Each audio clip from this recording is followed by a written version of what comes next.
Uzatishadi boshlar. Siz Defender'ingizmi bu? 007'miz. Ana. 007. Wow. James Bond. Kim tuning qilgan bunaqa? Defender это bularniki mana keling.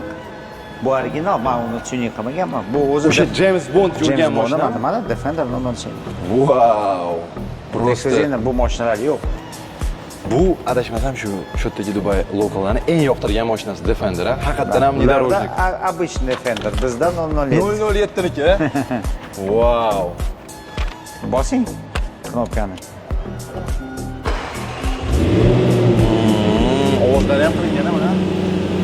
Meridian Flow. Buni-chi haydaysizmi? Inogda bывает. Bu nima? Cadillacmi? Cadillac. Bu специально Nima? bir bola Специально Cadillac atresi. Polni karbonni ko'ryapman. polni karbon Disklar, ekskluzivniy narsa qilishdi. Ekskluzivniy mashina chiqdimi? Bular bilishadi. Dubayda faqat bitta odam bor sotib oladigan bek. Shahari zo'risiz-ku bek, boshqa zo'r yo'q.